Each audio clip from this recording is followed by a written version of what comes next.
contact us at scv.org or 1-800-MY-SOUTH. Rally to us, men, while you still have rights to protect. Join the Sons of Confederate Veterans. It's Don Gordon with Radio Free Dixie. We're talking to you today, and I want to talk just a little bit about the origin of the trouble between the races. And believe it or not, the trouble really doesn't go back to slavery, because if you were living in South Carolina before the war between the states, if you were a free black, you know, you may not have been treated equally, but you were treated with great courtesy, and you were treated, as a man that was worthy of respect. And I'm going to quote here from the carpetbagger governor of South Carolina, Governor Chamberlain, who was from Massachusetts. He's the governor that Wade Hampton was able to throw out of office in 1876 after the fiercest gubernatorial campaign we've ever had in South Carolina. And this is him talking after the turn of the century, and this is a quote from Governor Chamberlain. He says, "I find myself forced by my experience and observation to say that perhaps our first practical aim should be to undo as far as possible everything that we have done heretofore for the Negro race since emancipation." And he goes on to say that a tremendous effort has been made here, an effort which resulted in shockingly bad government wherever the Negro race predominated, and that was not the black people's fault.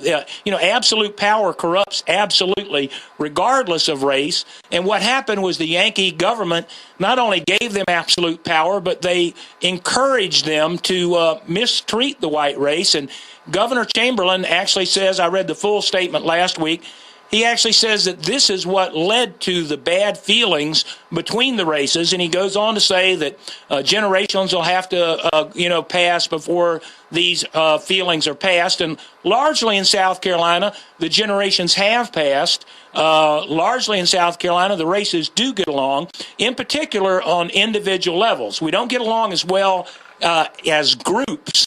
But as individuals, I think that we get along real well because we have the same sense of humor.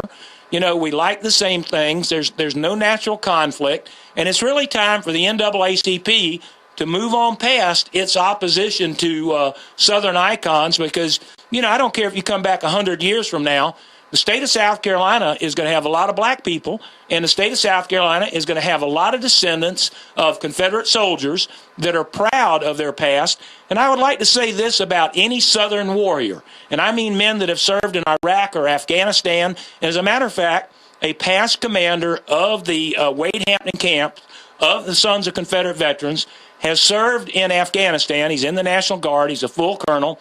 And he came back home, and he's now been redeployed, and he's in Iraq right now defending our country. And there's many other Southerners with him.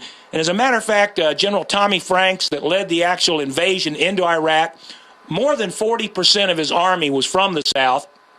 And Tommy Franks wrote an article for the National Review, and in that he said, there are no Ivy League presidents with a Southern drawl. He said that they look down upon you if you're from the South until you say, ready, aim, fire. And that's the truth. Trust me, as Southerners, black or white, they look down upon you if you live up north. I started my education in the second grade in Washington, D.C., and it was an awakening that, I'm still responding to.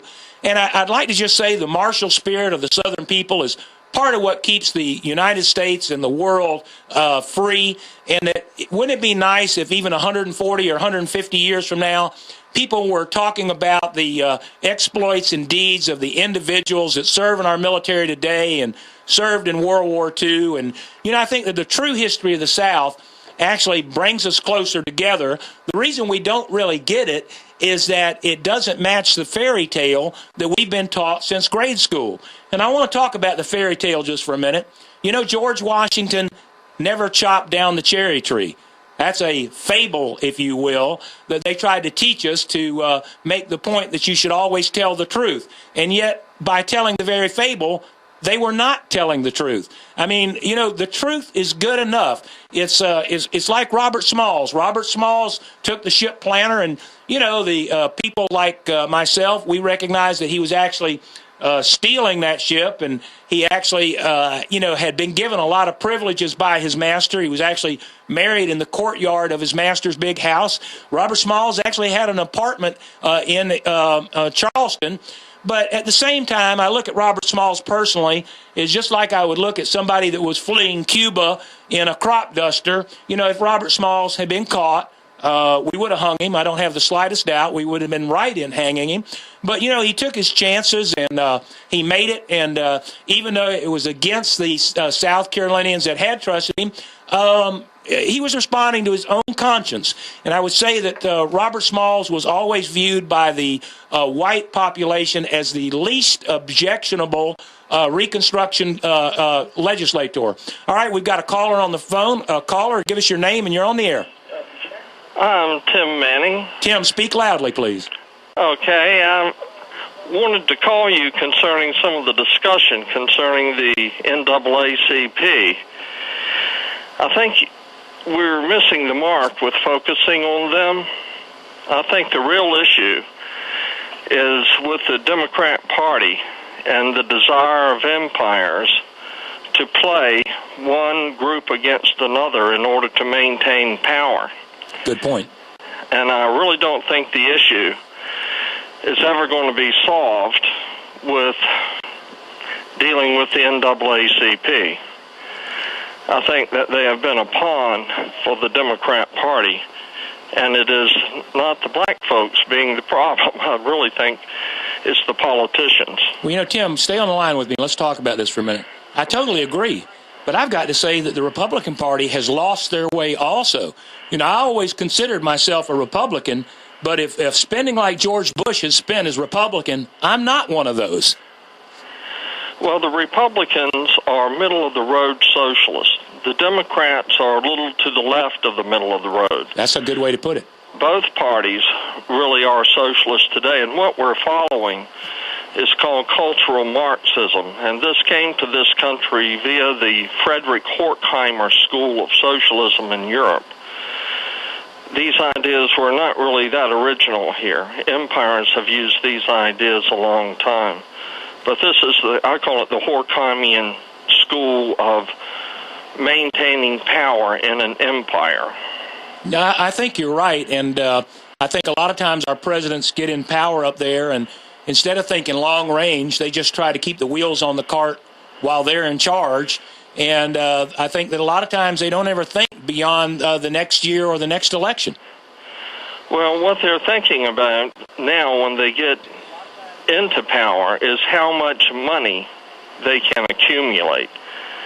One of the speeches given by a leading U.S. general at the end of World War II was by General Smedley Butler on the concentration of power in American industry and the destructiveness that was bringing to the American way of life. He called us a fascist country, and we had been headed that way a long time, but even Eisenhower quoted him in his speeches when he became president, saying that he called us a military-industrial complex. And it's these people behind the scenes, not just the elected representatives, who are the real problem. Tim, I agree, and I have to say in South Carolina we have an educational industrial complex. In South Carolina we spend $3.3 billion a year on education to be last, and we're failing our children. It's not like we actually are, succeeding in this. Yeah, I couldn't agree with you more, but I think there's another element in there, and that's the media. I think what we're dealing with in the attacks on our culture is certainly government-sponsored schools, and I think any parent in their right mind should ask themselves, why would the government want to educate my child? No, you're absolutely correct, and you're right on the mark. There's no doubt about it. But we really need to deal with the media as well. They're what's called the fourth estate in France, where the media was so supportive of the government that they were considered part of it.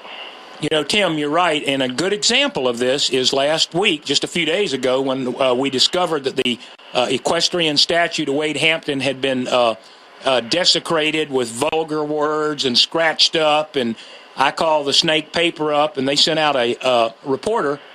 They called me back and said they weren't going to put it in the paper because it was a blemish. Now, blemish is a manufacturing error, but that's a good example of the media.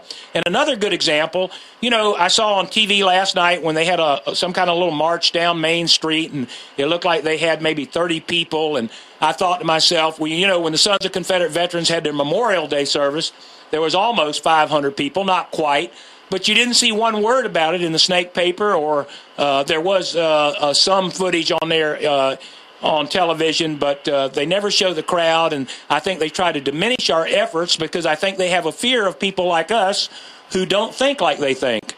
That's right. During the war to prevent Southern independence, Lincoln destroyed 325 Northern presses and all Southern presses. There were very few that he spared. He sent in a group of troops that he called bummers. They took in sledgehammers and busted up the presses.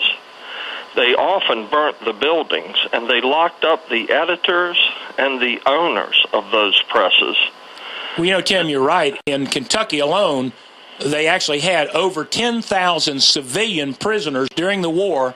And, they didn't come out for the Southern side. What had happened is halfway through the war, they came out for peace and reconciliation, and they even imprisoned women, and a lot of times those women died in their care, and there really was no greater tyrant in American history than Abraham Lincoln. Well, certainly this attack on the press, if this happened currently, people would be barking about the attack on, quote, the free press. This press hadn't been free since the war because it demonstrated that if you don't cooperate with the central government, you will not continue to exist. No, well, I think you're right, and I think that the press has a view that they want to influence events and try to shape the future instead of reporting the future. Or, instead of reporting the present. Well, that's why I don't understand why people want a news reporter to make a commentary. They don't have the educational background to really qualify them to be very much except to have an opinion, just like any of the rest of us. If you're a Hollywood actor or somebody well known for achievement in the theater art, somehow you're considered to have a great knowledge of politics, and it's silly. Well, no, you're absolutely correct, Tim. And, I think that this show right here is kind of like your anti-media, if you will, because we couldn't get proper coverage in the traditional media. We have to try to reach out so that the true history of the South and even the true history of what's going on today is presented so that people can at least hear a different side of the story. We kind of got to wrap up. You got any last thought? No, I just appreciate your being there and being that voice of sanity in all the chaos. Well, thank you, Tim, and we appreciate your call. Call back anytime. Thank you. I'd like to talk to the men of the South for a second. If you have any thought that you might have a Confederate ancestor, you owe it to the future generations of your family to research it and see what that person did. Their deeds are extraordinary. Even if you took away the dangers of battle, the marches they went through and, the suffering they went through is incredible. And they didn't go through that suffering except for the vision they had. And the vision they had was to be free and to be able to govern themselves, something that, that we all agree with. And they were standing up against tyranny of the worst kind. The reason the South fought is the South was being invaded. And the invaders wanted to destroy our cities. In Charleston, the Federal Navy had the biggest fleet that's ever been at war on our shores, and their aim was to come in and turn their heavy cannons on the city of Charleston, and their monitors, they actually fired at the end of the war 425-pound projectiles, and they wanted to fire them into the civilian segments of the city. And it was the greatest defense of a city in the history of mankind. We're going to be back next week. Until we come back, fix bayonets, defend your liberty, because if you don't, no one else will. Any right that is not protected is ceded to the government. We'll be back next week. Radio Free Dixie.